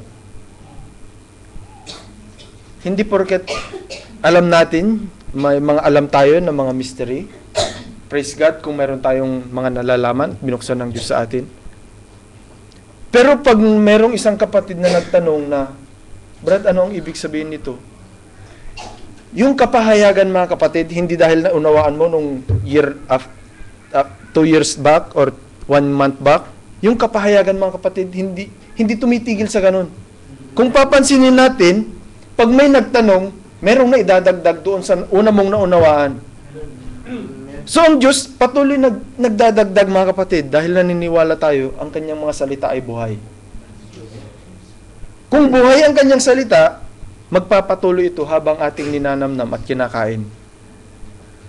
So habang kinakain natin, mga kapatid, yung oil na daladala natin, nanonourished, hindi na uumay. Nagpapatuloy sa paghahayag dahil we are requiring Him. If you are always consulting God to ask, what does this mean? He is responsible to answer. But if you claim to yourself that you know it, God cannot do anything. When Moses surrendered himself, inutusan siya ng Diyos. Ilabas mo ang aking bayan sa Israel. Hindi alam ni Moses kung anong kanyang gagawin. Paano ko ilalabas? Isa lang akong army, isa lang akong tao. Hindi ako isang malaking army, sabi niya. Paano ko ilalabas yung bansang Israel, which is 2.something million, 2.5 million, ang dami ng Israel. Paano ko silang iingatan? Ang mga Egyptian armies, napakarami. Yung chariots ni Pharaoh, yung mga soldier niya, napakarami, sabi niya. Paano ko silang lalabanan? He submit himself to God. Sinuko niya yung sarili niya sa Diyos. Hindi niya kayang gawin yung pinagagawa ng Diyos. Nung pinaubayan niya sa Diyos, ang binigay sa kanya ng Diyos, isang stick. God gave him an ensign. A rod. A stick. Isang tungkod. Yun ang binigay ng Diyos sa kanya. At ang stick na ito ay sapat para maganap niya yung pinagagawa sa kanya ng Diyos. Bakit? Nandun yung kapangyarihan ng Diyos. Hanggat hawak-hawak niya yung stick na yon, nandun yung kapangyarihan ng Diyos. Yun yung ginawang ensign ng Diyos sa kanya. Nung iangat niya yung kanyang stick, nahawi yung dagat. Nung gamitin niya doon sa mga tubig, naging dugo yung mga tubig. Ginamit niyang magpalabas ng mga langaw, ng mga palaka, ng mga locust. Dahil doon sa stick, dahil yun yung power ng Diyos, yun ang ginamit ng Diyos sa time ni Moses. Hanggat nandun siya sa kanyang stick, hanggat hawak-hawak niya yung kanyang stick, yun yung stick na kumain doon sa ahas ng mga mahikero ng Egypt. Naposes ng stick na yun yung kapangyarihan nila. Wala silang kapangyarihan doon sa stick na yun. Ngayon sa time natin, binigyan tayo ng Diyos ng kapangyarihan. Yung Holy Ghost, hanggat nasa sa atin yung Holy Spirit, walang makakadaig sa sinuman. Even the devil. Resist the devil and it will flee from you, sabi niya. So kahit na anong gawin ng tao, kahit anong gawin ng dyablo, kung ikaw ay nandun at nananahan sa kanyang banal na espiritu, wala silang magagawa sa iyo. Kaya napakalaga nung sinabi niya, "Grieve not the Holy Spirit of God, wherefore you are sealed until the day of your redemption." Yun ang magiging protection natin habang tayo ay nandirito.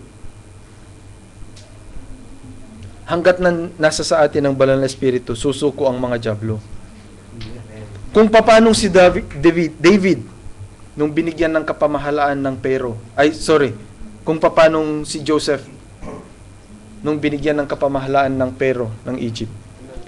Hanggat dala-dala niya yung singsing, nasa sa kanya yung authority.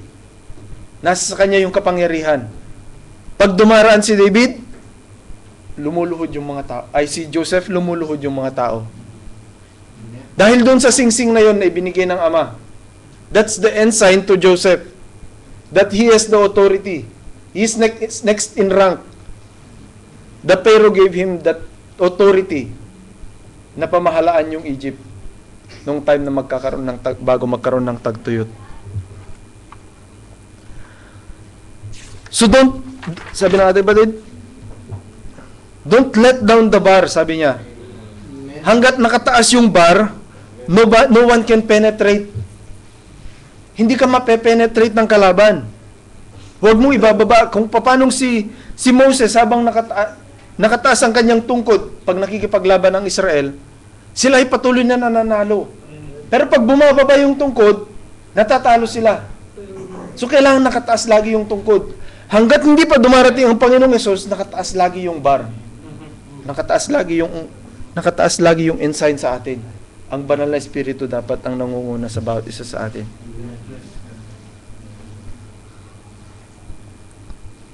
People of today fail to realize the great insight that God has given us. We don't have power, sabi niya. We're not to have power. We got authority. It's not a power, it's authority. We don't need power. Christ has the power. But we've got the authority. Amen. Ngayon yung power na nasa Panginoong Hesus ibinigay sa iglesia. He anointed the church with that power. Now we have that authority to use the power. As long as we have that authority, we can use the power that is in us. For the kingdom of God is within you.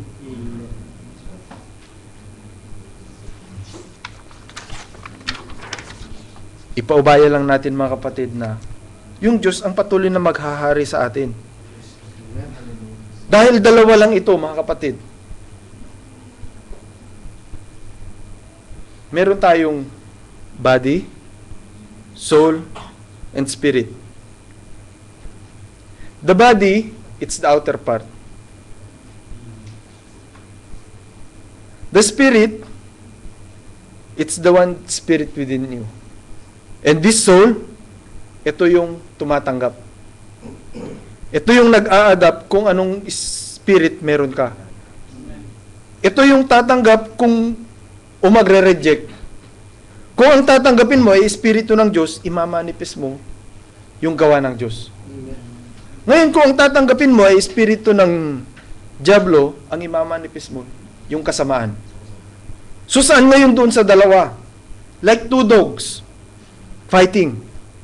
Ang espiritu ng Diyos at ang dyablo hindi magkakasundo, mga kapatid. They are always fighting, just like darkness and light. Darkness always afraid of the light. Whenever there is light, darkness runs away. So, ganun yung tinatanggap ng tao. Sinong pakakainin mo doon sa dalawang dog na yun? The white dog or the black dog? Sino ngayon ang bubuhayin mo? Yung kadiliman o yung kaliwanagan? Tandaan natin, pagkadiliman mga kapatid, there is always danger. Tingnan ninyo nga si Sam, si baby Sam. He is afraid of the dark. Wala ka kasing makikita eh.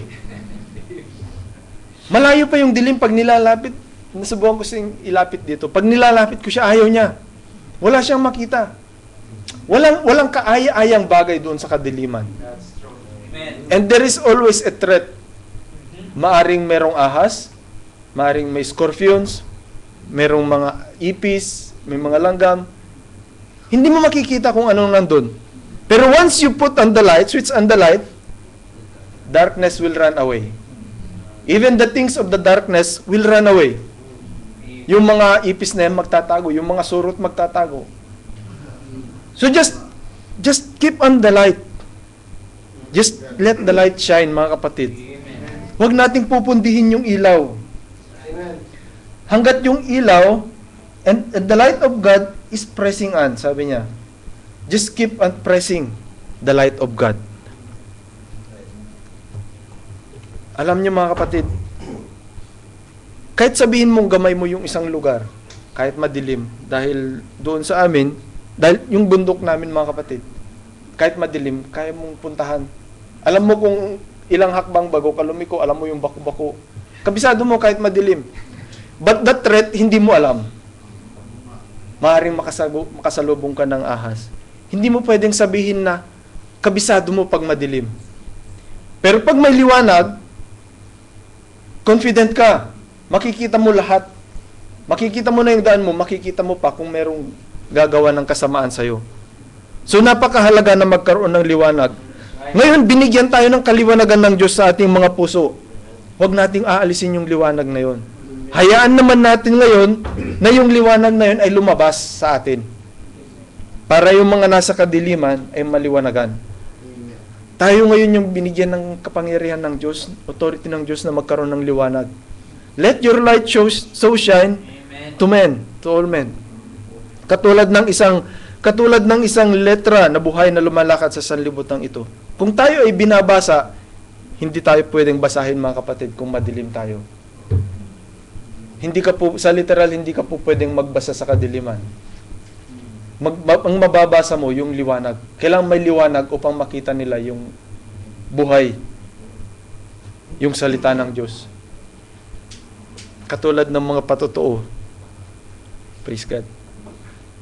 Paano silang hindi nagkakaroon ng kaisipan na bakit kaya sila pinagpapala? Nakikita nila yung liwanag. Ayaw nilang basahin. Kitang-kita nila yung liwanag, mga kapatid. Pero ayaw nilang basahin. Bakit? Pag binasa nila, puro kontra sa kanila. Huwag kang magpapaputol ng buhok. Huwag kang magdadamit ng damit panlalaki. Puro masakit eh. Huwag kang maghihikaw. Huwag kang maglalagay ng palamuti sa mukha. Puro kontra. Nakikita nila yung ilaw. Pero ayaw nilang sundin, mga kapatid. Ayaw nilang basahin. Ganun ang mga tao ngayon. Ang mga tao ngayon, sumusunod sa trend ng sanlibutan. Kung paano nagpapakasama ang sanlibutan, yun ang mas madali nilang sundin. Mas piniplis nila yung mga kaibigan nila, yung mga kasama nila sa trabaho, kesa yung Diyos na hindi nila nakikita. Alam niyo mga kapatid, sa trabaho nga ng aking sister wife, hanggat maaari sana ayaw ko siyang magdamit ng hindi mahaba. Kaya lang, yun ang requirement sa kanila. Kaya lang sabi ko sa kanya, hanggat maaari, kung merong chance na makapagdamit ka, magdamit ka. Kaya kung nung sa loob ang ginagawa nila, sabi ko kahit na ilang araw man lang. Pero kung sa labas kasi, yung safety ang nag-require kasi sa kanila. So, may mga time na hindi mapigilan. Pero sabi ko, kailangan yung puso mo, hindi ayon doon sa sinusuot mo. Yun ang mahalaga. Huwag mong iaayon yung puso mo at huwag mong iisipin na para baka nakakahiya sa mga tao, sabi niya. Sabi ko, baka nakakahiya, baka ikaw iniisip mo na pag nagpalda ka, iisipin nila matanda ka. Sabi ko sa kanya, huwag yun ang iano mo, sabi ko. Isipin natin kung ano yung suot natin kontra doon sa kalooban natin. Ang isipin natin lagi, yung kalooban ng Diyos. Hindi para ma-please natin yung tao. Kasi mga kapatid, meron akong nakita doon. Hindi ko alam kung Christian siya kasi hindi ko naman nakausap yung tao na yun. No? Matanda siya pero siya lang yung nakita kong nagsusuot ng hanggang laylayan yung talagang suot niya. Nag-iisa siyang ganun. Kaya sabi ko, ang gandang tingnan, sabi ko. Kasi sa lahat ng mga kasama niya, ang dami nila, siya lang yung nag-iisang ganun. So siguro yung Diyos, nakikita niya yung kanyang iglesia ngayon, sa dami ng tao sa mundo, bilyon ang tao sa mundo. Bagamat bilyon, yung kukunting nakikita niya, bagamat kukunti mga kapatid, natutuwa yung Diyos. Dahil sabi ng Diyos, sa pagbabalik ng anak ng tao, meron kaya siyang masusumpungang pananampalataya. Nung nakikita niya yung nag-iisang yun na iglesia, natutuwa siya mga kapatid. Ang kailangan lang, maghanda na yung iglesia na yun. Mag-ready na. Gusto na niyang kunin yun eh. If we want to bless Israel, sabi ng Diyos, ang lahat ng magpapala sa Israel, pagpapalain niya. Ang magka-curse sa Israel, i-curse niya. Anong gusto niyo mga kapatid? Mag-curse sa Israel o pagpalain niyo ang Israel? Ang pagpapala sa Israel, when we are making ourselves ready. Amen. Pag pinagre-ready natin yung sarili natin, pinagpapala natin ang Israel. Pinapaiksi natin yung time ng kanilang paghihirap. So, everybody should be concerned to its and everyone. Sabi niya, the bride will never persecute the bride. And the saved will never persecute the saved. Kung save ang Israel at save tayo, dapat magkakaroon tayo ng kaisipan na kung paano natin maipapaiksi ang kanilang paghihirap. Paano ma-declare yung son of perdition kung nandito pa tayo? May pumipigil, sabi ng Bible, sa paghahayag sa son of perdition na yun. Tayo ang pumipigil.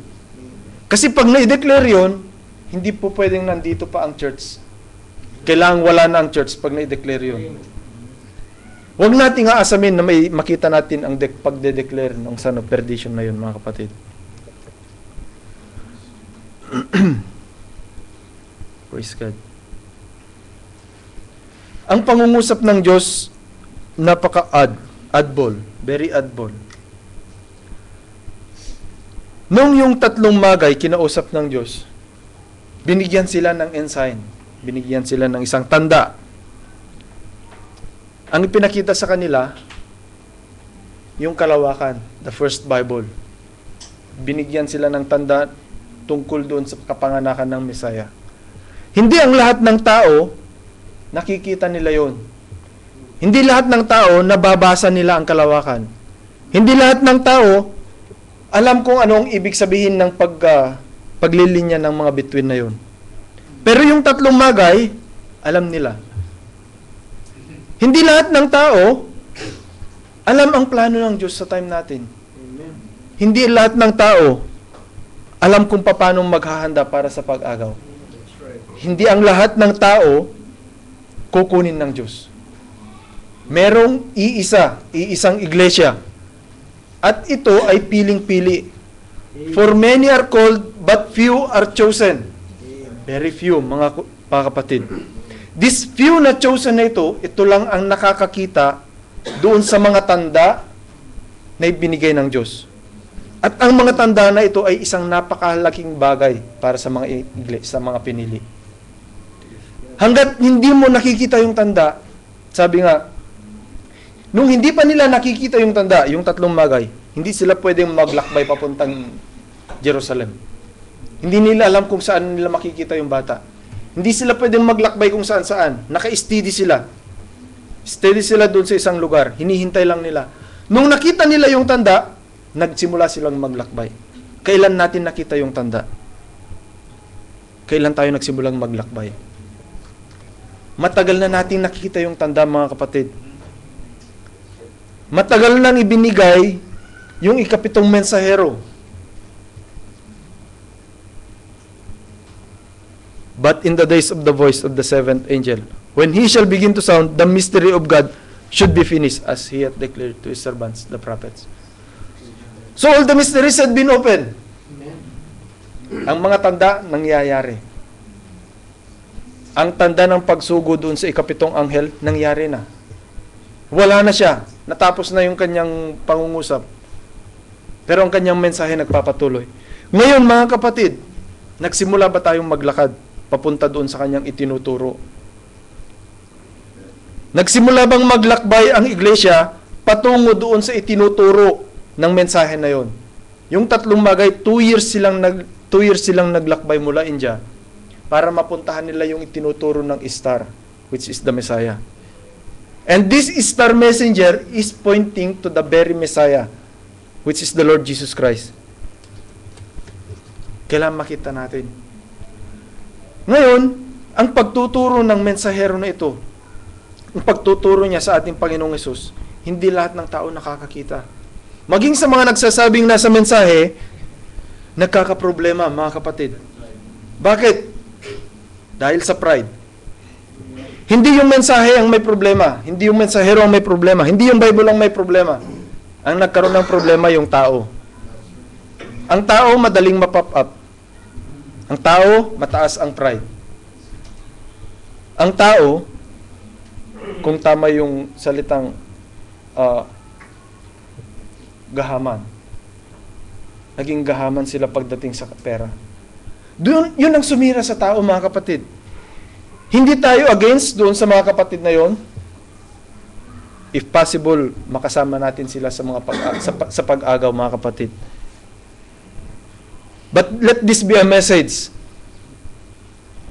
that a true preacher of God is not after the money or after the things that he can get to the flock. A true shepherd is the one giving food to the sheep.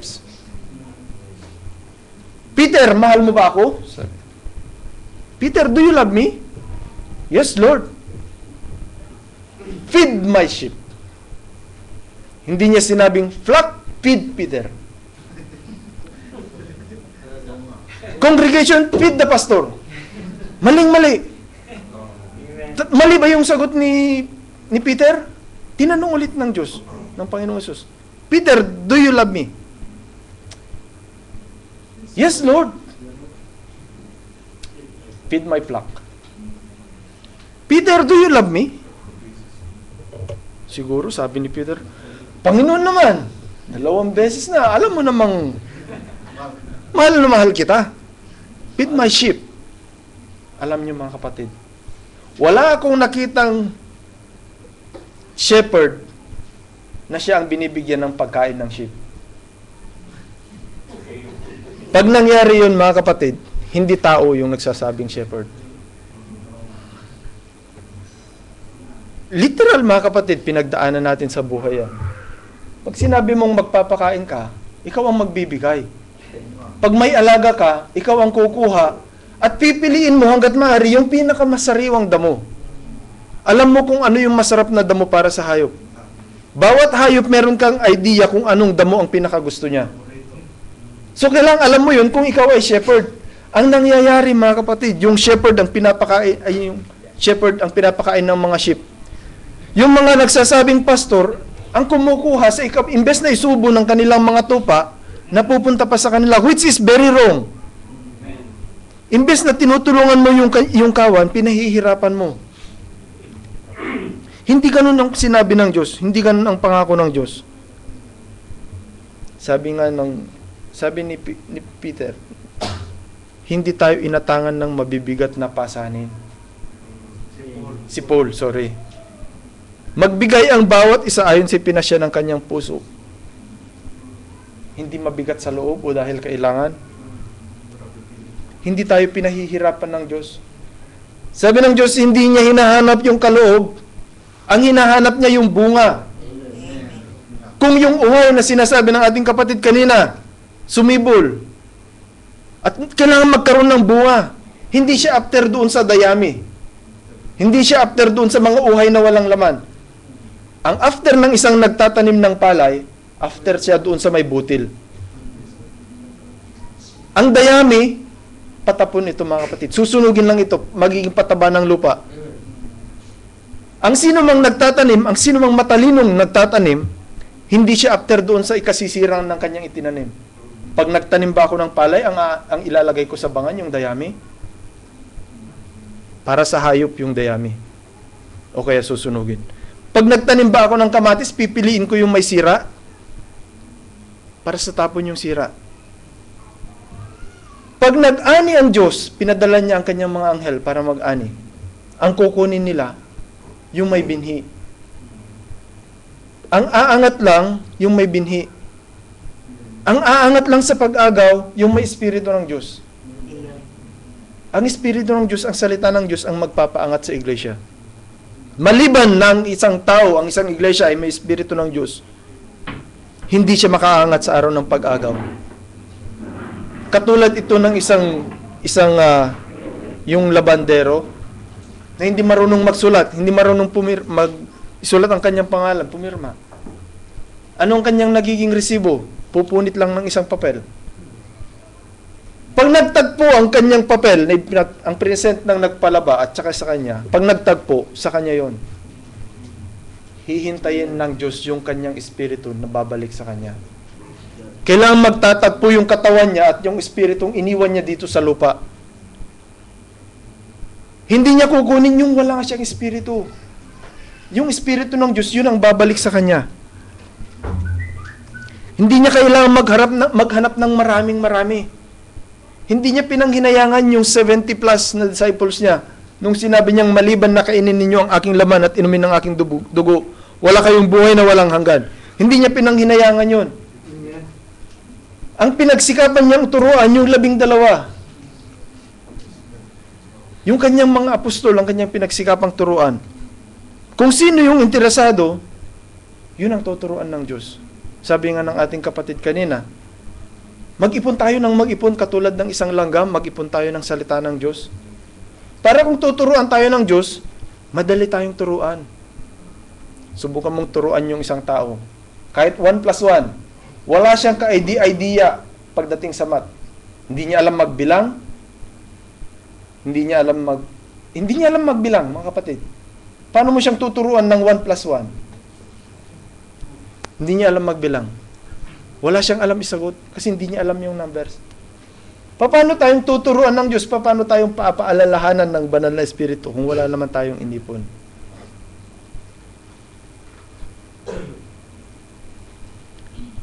Bago tayo makarating sa pag-aaral ng algebra, sabi nga ng ating kapatid, kailangan ABC muna. Always believe Christ. Believe. Faith. Faith cometh by hearing, and hearing the word of God. If you don't understand yet, just believe. Peter do not understand what is the meaning of eternal life when Jesus is preaching that. Sabi niya, Panginoon, saan kami pupunta? Nasa iyong mga salita ng buhay na walang hanggan. Hindi man niya naintindihan. Basta alam niya, may buhay na walang hanggan na iprini-preach. Hindi niya lubos maintindihan. But he believed Jesus Christ. And he followed Jesus Christ. Bagamat wala pa doon yung tagapagturo, meron ng paniniwala si Peter. Nung dumating yung tagapagturo kay Peter, lalo siyang naging bold. Kaya walang merong espiritu ng Diyos na duwag. Hindi nagbigay ang Diyos ng espiritu ng kaduwagan. Sabi sa Revelation, yung mga sinungaling, yung mga duwag, ibubulit sa dagat-dagatang apoy. So, hindi tayo binigyan ng espiritu ng kaduwagan, mga kapatid. So, habang nandirito tayo, grab the opportunity. Magkakaroon nga ng taggutom ng salita ng Diyos. Pag nagkaroon ng taggutom, wala kang huhugutin, wala kang naipon. Ang mga foolish virgin, yun ang advantage nila, mga kapatid. They live a clean life. During that tribulation, yun ang gagamitin nila, mga kapatid. Hindi man sila nakarating sa pag-agaw, nagiging aral ngayon sa kanila. Dala-dala nila yun. Yung aral na tumanim sa kanila. Bagamat hindi sila nakarating hanggang sa araw ng pag-agaw, meron silang ibang salvation na gaganapin. Kaya lang napakahirap na. Hindi na natin kaya yun. Praise God.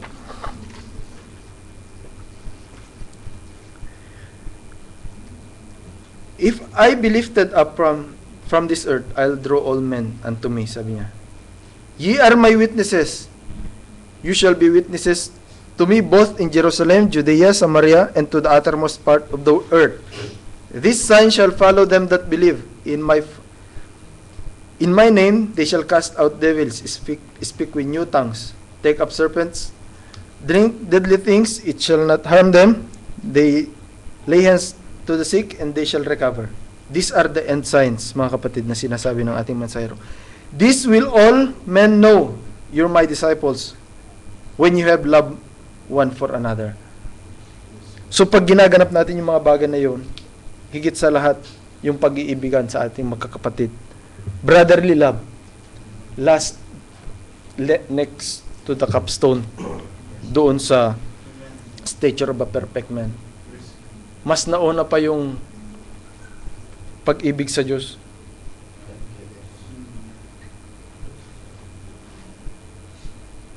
Parang unusual, ano? Nauna yung godliness doon sa brotherly love. Yung Diyos kasi madaling ibigin. Kasi meron siyang mga pangako, yung tao mahilig doon sa, meron siyang after eh.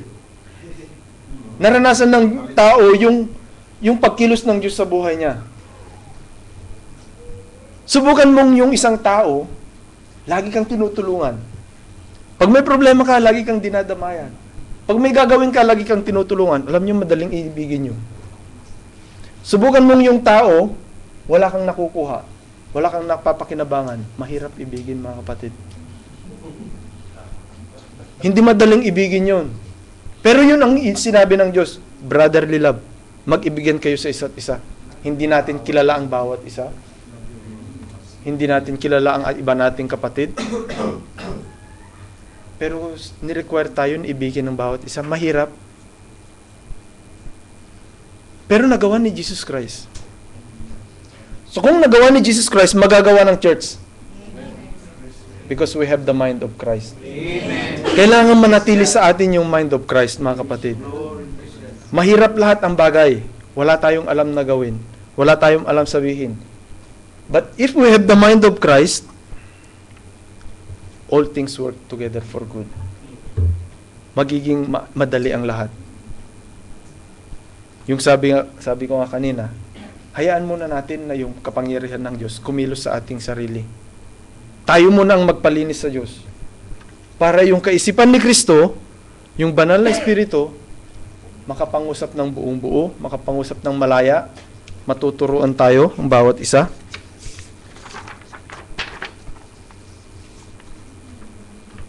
Alam niyo, pag binabasa natin yung mga message, yung Bible, yung pangako ng Diyos, napakasarap. Napakasarap isipin na ikaw ay isa sa mga dating manginginom, isang luko-luko, isang pasaway. Sabi ko nga sa isip-isip ko kung minsan, para sa anong pananalita, isa lang akong tambay dati doon sa mga lansangan doon sa lugar na ganito. Sabi ko, pero pag yung Diyos tumawag, hindi ka na ibabalik sa ganong kalagayan. Magkakaroon ka ng total na magkakaroon ng U-turn ang iyong buhay. Iisipin mo ngayon yung pangako ng Diyos na yung dating manginginom, pinangakuan ng Diyos ng isang buhay na walang hanggan. Yung dating manginginom, pinangakuan ng Diyos na hindi makakaranas ng kamatayan. Yung mga dating sumasamba sa mga Diyos-Diyusan, pinangakuan ng Diyos na dadalhin niya sa kanyang kaharian na kung saan hindi pa nakita ng mata, hindi pa pumasok sa isipan ng puso kung gaano kaganda inihanda ang Diyos para sa atin. Hindi ba't napakalaking privilege yun? It's a blessed assurance dahil ang Diyos ang nangako. Hindi tayo nagbabaka sakali, sigurado tayo doon sa nangako.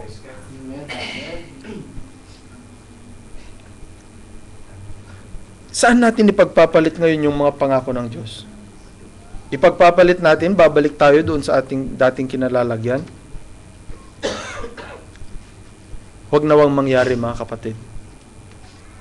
Nakita natin kung paano ang ibang nangawala. Dating nating mga kasamahan, matatagal silang nagsakripisyo.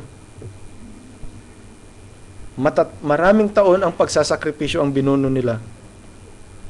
Pero dahil lang sa mga pansariling kagustuhan, nawala yung pagsasakripisyo na yun. Mabuti pa kung ganun din lang ang plano, ngayon pa lang, huwag mo nang sayangin yung panahon mo.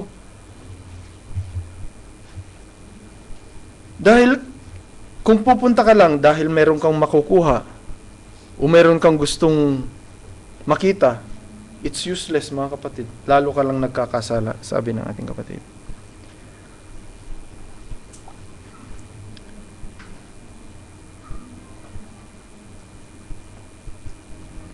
Ngayon mga kapatid, nung dumating ang Mesaya sa harapan ng babae doon yung Samaritan woman doon sa well, sa balon.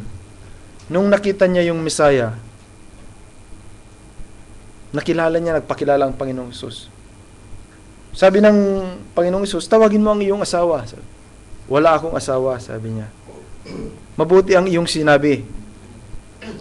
Dahil yung kinakasama mo ngayon, ay hindi mo rin asawa. Ngayon sabi ng babae, merong hinugot yung babae, meron siyang alam, meron siyang binasa. Bagamat hindi siya taga Jerusalem, meron siyang alam sa banal na salita. Sabi, yung Mesaya na darating, ganito ang kanyang gagawin sa amin, sabi niya. Sasabihin niya, yung aming mga naging nakaraan, hindi ba't ikaw ay Mesaya?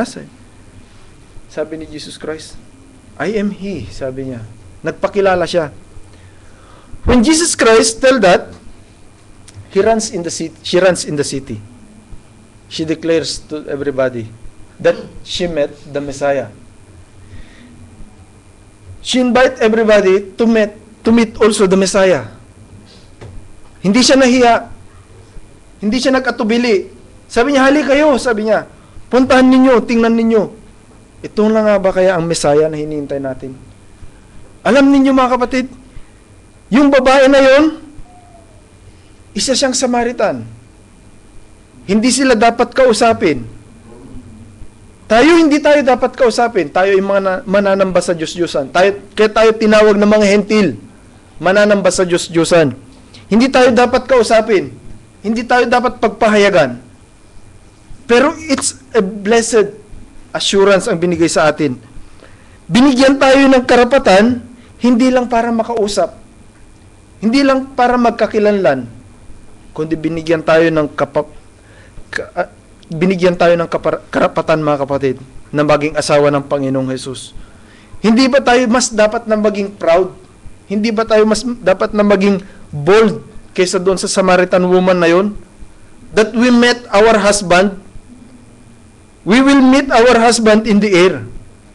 Mamimit natin ang Panginoong Hesus sa alapap sa araw ng pag-agaw. Kailangan lang natin makilala, malaman. Meron tayong idea dapat kung ano ang pagkakakilanlan sa Kanya. Dahil sa araw ng pag-agaw, iisa lang ang mangyari mga kapatid. Magkakaroon ng trump. Ang trump na ito, hindi maiintindihan ng lahat ng tao. The message, the voice, and the trump. So pag nangyari yung trump na yon, which is the last call, the gathering of the saints, make sure you understand, dapat hindi maging uncertain. Kung uncertain sa iyo yung sound ng trumpet, ano ang iyong gagawin? Paano ka maghahanda? Is it for war? Or is it for retreat? Praise God. Wala tayong ibang gagawin sa panahon na ito mga kapatid, kundi ipaubaya ang lahat sa Panginoong Hesus. We have to fully surrender ourselves. We cannot do anything. We have to ask the mind of Christ should be in us. Nasa sa atin. Ang ano lang mga kapatid, ang problema lang, kung minsan mas binibigyan natin ng pansin yung kaisipan natin. Let's give way, mag-give way tayo mga kapatid. Hanggat hindi tayo nag-give way, hindi siya makakakilos. We believe that we have the Holy Spirit. We believe that we have the mind of Christ. We have to act on it. Kailangan ikilos natin kung nasa sa atin ang mga bagay na yun.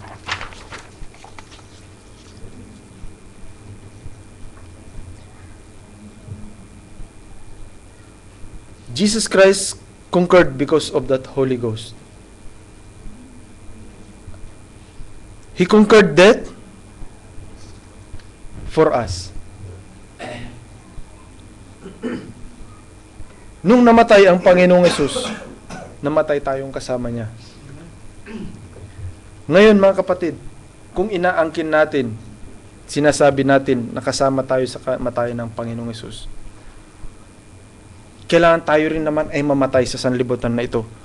Mamatay dapat ang gawa ng sanlibutan na ito sa bawat isa sa atin.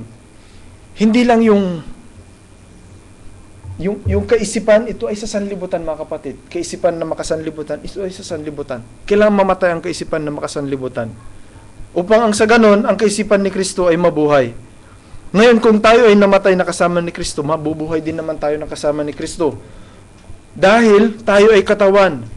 Ang ulo at ang katawan ay hindi po pwedeng maghiwalay. So kung nabuhay siya, mabubuhay din tayo. Ang kailangan lang natin gawin, sumunod doon sa ating ulo. Wala tayong ibang kapupuntahan.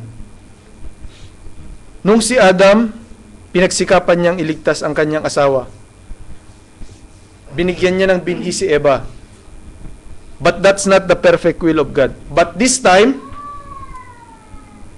the second Adam, which is the Lord Jesus Christ, nung bigyan niya tayo ng binhi, ito yung perfect will ng Diyos, na kailangang ipamunga tayo, manganak tayo ng binhi ng salita ng Diyos, upang sa ganon, makarating tayo, maging karapat-dapat tayo sa araw ng pag-agaw. Ginawang literal ni Adam. Kay Adam, naging literal ang pamamaraan. Sa atin, mga kapatid, sa time natin, it's spiritual, which is the perfect will of God. Spiritual ang pagbibigay ng binhi sa atin. So habang binibigyan tayo ng binhi, hayaan natin na mamunga ng mamunga. Manganak ng manganak ng binhi ng salita ng Diyos. Hanggat nakikita yung salita ng Diyos sa bawat isa, magliliwanag ang bawat isa, babasahin tayo ng mga nakapaligid sa atin. Magbabasahan tayo sa bawat isa, mga kapatid. Hindi yung tao, hindi yung sa sanlibutan, hindi tayo sa sanlibutan magpapabasa. Unang-una, dito pa lang, magbabasahan tayo. Basahin natin yung buhay ng bawat isa. Hindi ba nangyayari yun? Dapat dito ang unang-unang pagbabasahan. Ngayon, kung may mali doon sa nababasa, sabihin natin, mga kapatid. Alam ninyo, hanggat nandoon yung liwanag, ang Diyos ay patuloy na magbubukas ng kaunawaan sa atin. Just keep on pressing the light. Just let the mind of Christ be in every one of us. Hayaan natin na ang Diyos ang mangusap sa atin. Ang kaisipan ni Kristo ang patuloy nawang mangusap sa atin. Hindi ang ating mga sariling kakayanan, hindi ang ating mga sariling kaisipan. Malayo na ang lilakbay ng iglesia. The rapture is past due. We have to, kailangan mag-double time, triple time, mga kapatid. Linisin natin ang ating ang kaisipan, ang mga puso, upang sa ganun ang bawat isa walang maiiwan. Ang purpose ng pangangaral ng Panginoong Diyos upang tipunin ang kanyang iglesia. Ang purpose ng pagsusugo ng Diyos sa kanyang mga propeta upang ibalik sa kanyang salita ang mga taong nawala. Sa time natin, ang purpose ng salita ng Diyos upang dalhin na tayo, alisin na tayo sa sanlibutan na ito. Inihahanda na tayo para sa pag-agaw. Hindi tayo inihahanda para makipaglaban, kundi inihahanda tayo para dalhin sa kanyang kaharian. Mga kapatid, isipin natin lagi, gaano kaganda yung inihanda ng Diyos sa atin. Gumagawa tayo ng mga sarili nating bahay, personal nating bahay. Kung uuwi tayo, excited tayo na matulog doon sa kwartong pinagawa natin, ma-enjoy natin yung mga kama, mga sofa, yung mga furnitures na binili natin. Iniisip natin, gusto natin i-enjoy. Yun, masisira yun, mga kapatid. Pag nagkaroon ng sunog, mawawala yun. Pag nagkaroon ng baha, maaano yun. Pag nagkaroon ng lindol, pwedeng gumuho yun. Pero yung inihahanda ng Diyos para sa atin, walang lindol, walang baha, hindi mananakaw, walang sunog, mga kapatid, at higit sa lahat, walang kasamaan doon. Pag-ibig ng Diyos ang nandoon. At ang pinakamasarap, mga kapatid, kung dito tayo ay naninilbihan, pagdating doon tayo ang pagsisilbihan. Isipin lagi natin yung masasarap na pangako ng Diyos. Comfort one another with this word, sabi niya. Dahil, pag pauwi ka, nakahanda na yung linuto ko na yung pagkain mo na masarap. Tapos yung gusto mong kama, nalinis ko na rin. Yung kwarto mo, malinis na. Di ba excited na excited ka? Habang pauwi ka, naghahanda ka. Sana ganun na lang ang gawin ng Diyos sa isipan natin. Kung paano tayo naghahandang magbabakasyon. Nawa, higit pang kagalakan, higit pang paghahanda. Dahil mas mataas ang requirement sa paghahanda sa pagpunta doon, mga kapatid.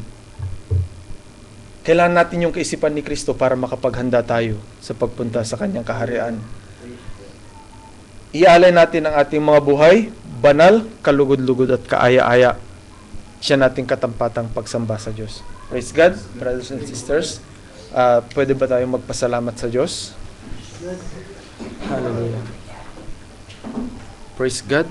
Glory to you. Hallelujah. O Lord God, maraming salamat o dakilang Ama sa mga pangakong ibinigay mo sa amin. O Lord God, siya lamang ang tanging naming pinanghahawakan at siya naming tanging ang aming inaasahan, O Lord God, na mangyayari sa amin, O Lord God, nawa ang pangako mong ito na siyang araw ng pag-agaw, O Ama.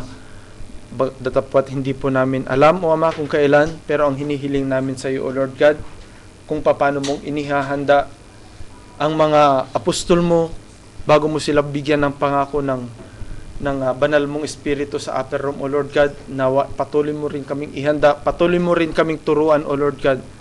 Ang 12 mong apostol, O Ama, tinuturuan mo sila ng separate, O Lord God. Ganon din ang gawin mo sa amin, O Lord God. Patuloy mo rin kaming turuan separately, O Lord God.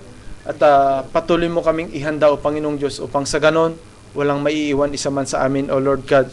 Ang kaisipan mo nawa ang patuloy na manatili sa amin, O Lord God. Turuan mo kami kung paano naming mapanatili ito at nang hindi namin mag-regrieve, O Lord God, maging banal mong Espiritu, O Lord God. Inialin namin sa iyo ang aming buhay, O Ama. Wala po kaming alam, wala po kaming magagawa kung kami po ay hiwalay sa iyo. Kung kaya't patuloy nawang ikaw ang kumilos sa amin, O Lord God. Maaring meron akong nabanggit, O Ama, na hindi naging kalugod-lugod sa iyo. Patawarin mo po ako, O Lord God, at burahin mo sa mga isipan namin ang mga bagay na hindi makaluluwalhati sa iyo, O Lord God, at manatili ang mga bagay na sakdal mong kalooban, O Lord God. Alisin mo ang anumang doubt, O Lord God, habang kami naghihintay sa iyo, upang sa ganun, O Panginoong Diyos, ay malaya kang makakilos, O dakilang Ama. Maraming salamat, Lord God. Thank you po sa mga nagdaang oras at patuloy naming pinapaubaya sa iyo ang maghapon na ito, ang araw na ito, hanggang sa araw ng aming paghiwalay-walay, O Lord God. Thank you, Lord God. Ito po aming mga samot dalangin sa iyo, sa pangalan ng iyong bugtong na anak, ang aming Panginoong Hesus. Amen.